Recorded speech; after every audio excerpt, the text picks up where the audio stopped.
Hi, I'm Arlith. I never thought I'd end up in handcuffs in a grocery store parking lot while my kids watched from the back seat. But that's exactly where my in-laws' hatred for me led us. Mommy, why are those police cars here?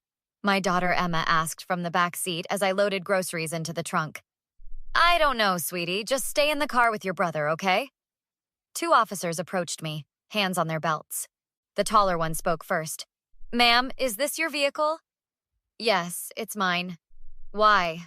What's going on? We received a report that this car was stolen. Can you show us your license and registration? My heart dropped. Stolen? This is my car. I bought it 2 years ago. Ma'am, the registration shows this vehicle belongs to Patricia Henderson. Do you know her? Patricia Henderson, my mother-in-law. The woman who'd made my life miserable since I married her son. That's my mother-in-law. She co-signed the loan, but I make all the payments. This is my car.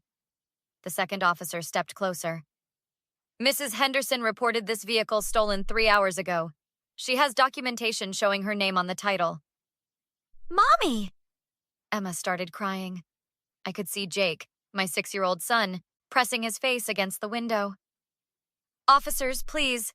My kids are in the car. This is obviously a misunderstanding. Ma'am, I need you to step away from the vehicle and place your hands behind your back. What? No, I didn't steal anything. This is insane. The tall officer grabbed my arm. Ma'am, don't resist. You're under arrest for grand theft auto. This is my car. Call my husband. My kids are watching. Emma was screaming now. Jake had unbuckled and was trying to open the door. The handcuffs clicked around my wrists as shoppers stopped to stare. Someone call my husband. His number is in my phone. Ma'am, you'll get your phone call at the station. Is there someone who can pick up your children? Through my tears, I saw a familiar face in the crowd. Sarah! Sarah, please! My neighbor Sarah pushed through the onlookers. Arlith? Oh my God, what's happening? Take my kids, please. My phone is in my purse. Call Marcus. Tell him to meet me at the police station. Sarah grabbed my purse as the officers put me in the back of their car. I've got them. Don't worry. Tell him his mother did this. Make sure he knows it was Patricia. I will, I promise. At the station, they processed me like a criminal. Fingerprints, mugshot. Then they finally let me make a call. Marcus answered on the first ring. Arlith, Sarah just called me. What the hell is going on? Your mother reported my car stolen. The police arrested me in front of our kids. Silence. Then, what did you just say? Your mother. Patricia. She called the cops and said I stole the car. Marcus, they handcuffed me while Emma and Jake watched. That doesn't make any sense. Why would she? Because she hates me. You know she's been trying to get rid of me since day one. Arlith, calm down. There has to be an explanation. Let me call her. Call her? Marcus, she just had me arrested. And you want to call her for an explanation? She's my mother. Maybe there's a misunderstanding. There's no misunderstanding. She co-signed because we needed her credit, but I've made every single payment for 2 years. Every single one. Marcus sighed. I'll call her and figure this out. Then I'll come get you. No. Call your mother and ask her why she did this. Then call me a lawyer. Because I'm not letting this go. Don't you think you're overreacting? Overreacting? Marcus, your mother had me arrested in front of our children. Do you understand what that looked like to them? I get it, okay? I do. But maybe we can work this out without lawyers and drama. Drama? She had me put in handcuffs. She traumatized our kids. This isn't drama, Marcus. This is serious. Okay, I'll handle it.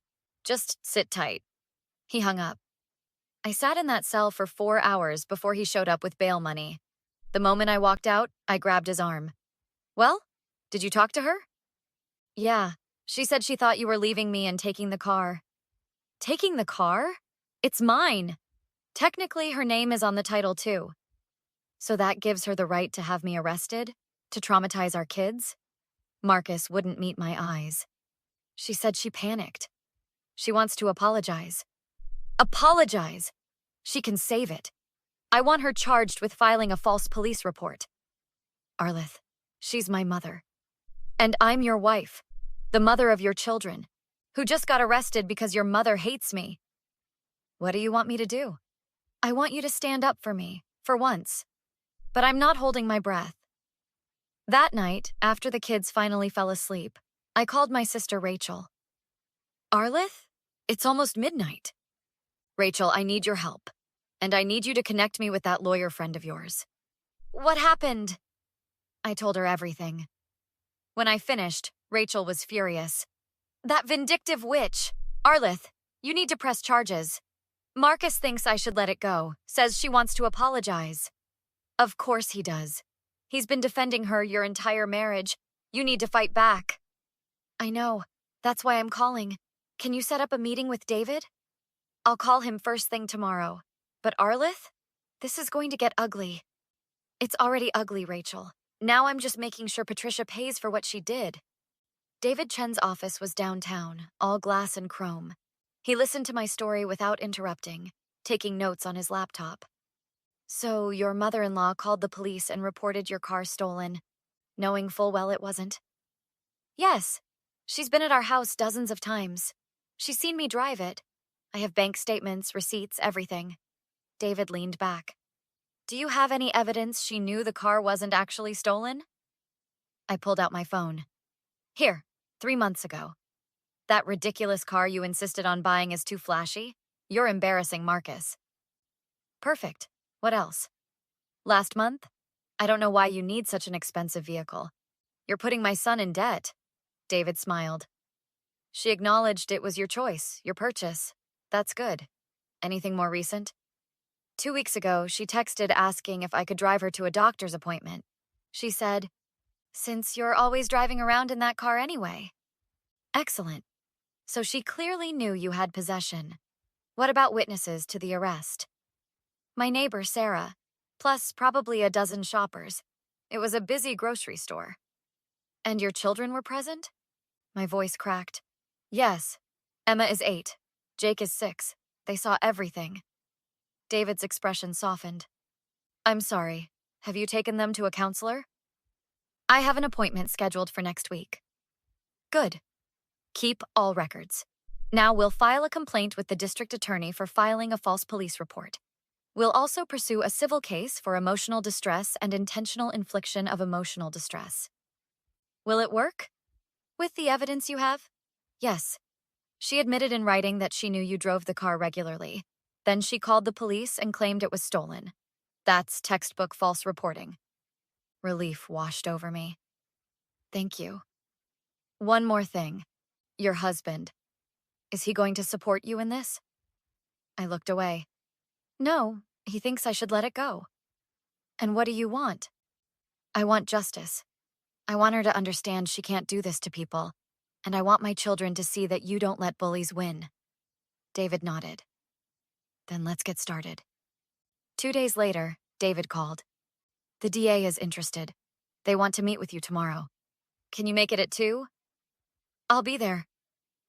That evening, Patricia showed up at our door. Marcus let her in before I could stop him. Arlith, honey, can we talk? Her voice was syrupy sweet. We have nothing to talk about. Please, I made a terrible mistake. I was scared and confused, and I overreacted. You had me arrested in front of my children.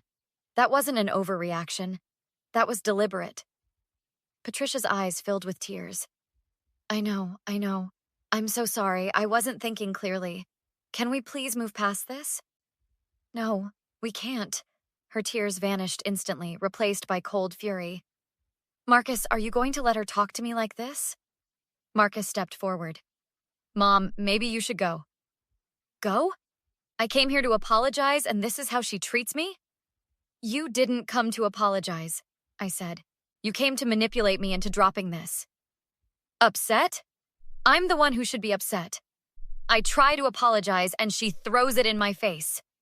I stood up. You don't get to play the victim. You called the police. You lied to them. You had me arrested. I told you I made a mistake. It wasn't a mistake. You've hated me since the day Marcus and I started dating. You've been waiting for an excuse to get rid of me. Patricia's face twisted. You're right. I have hated you. You trapped my son, turned him against me. And now you're trying to destroy our family. I didn't trap anyone. You did this. You're going to regret this, Arlith. I'll make your life hell.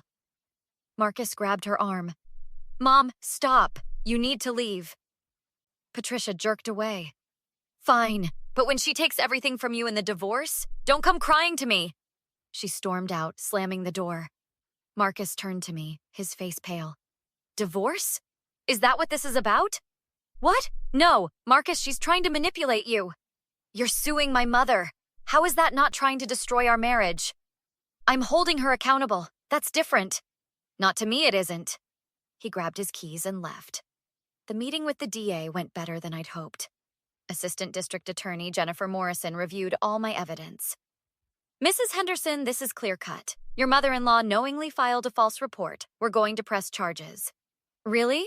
Just like that? Just like that. False police reports waste resources and traumatize innocent people. We have her written acknowledgments that you regularly drove the car, followed by her police report claiming it was stolen. What happens now? We'll file charges. She'll be arraigned.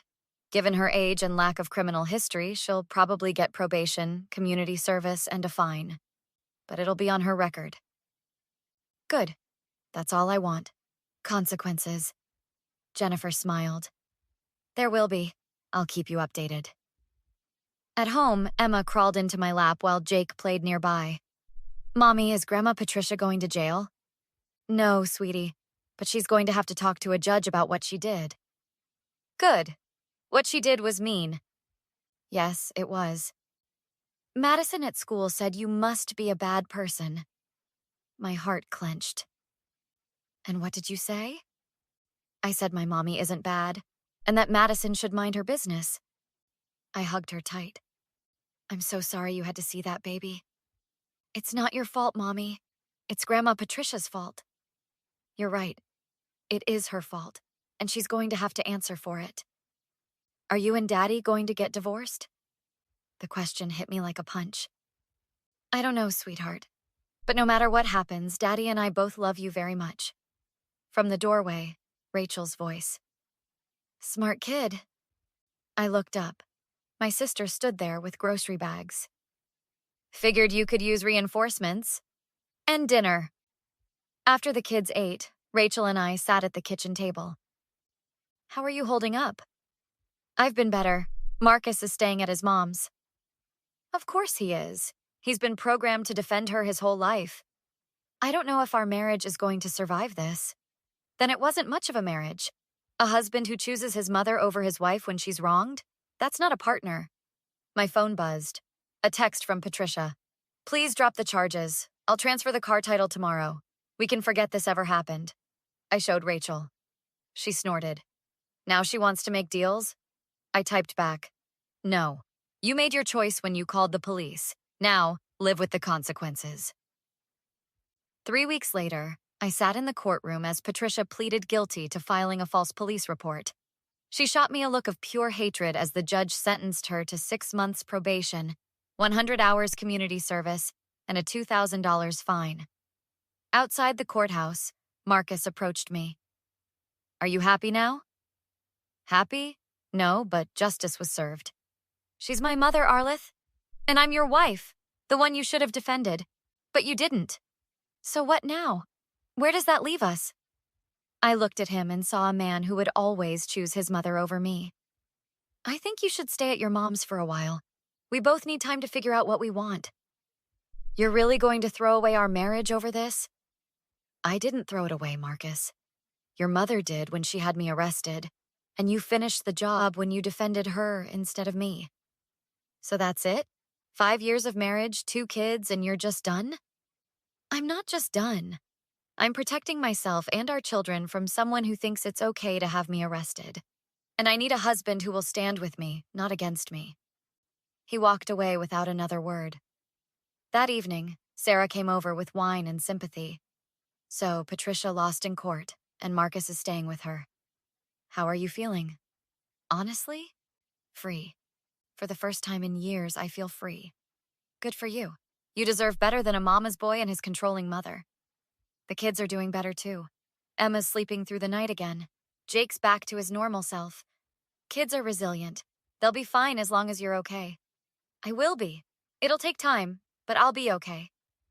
Rachel joined us an hour later, and we toasted to new beginnings. Patricia made one mistake, Rachel said. She thought you'd roll over like you always did. But you surprised her. I surprised myself, I admitted. But I'm glad I did it. My kids needed to see that you fight back when someone wrongs you, that you don't let people walk all over you just because they're family. Sarah raised her glass. To Arlith, certified badass. We laughed, clinked glasses, and I felt something I hadn't felt in years. Hope. So what do you think? Have you ever had to stand up to a toxic family member? How did you handle it? Let me know in the comments below, and don't forget to like and subscribe for more real-life revenge stories.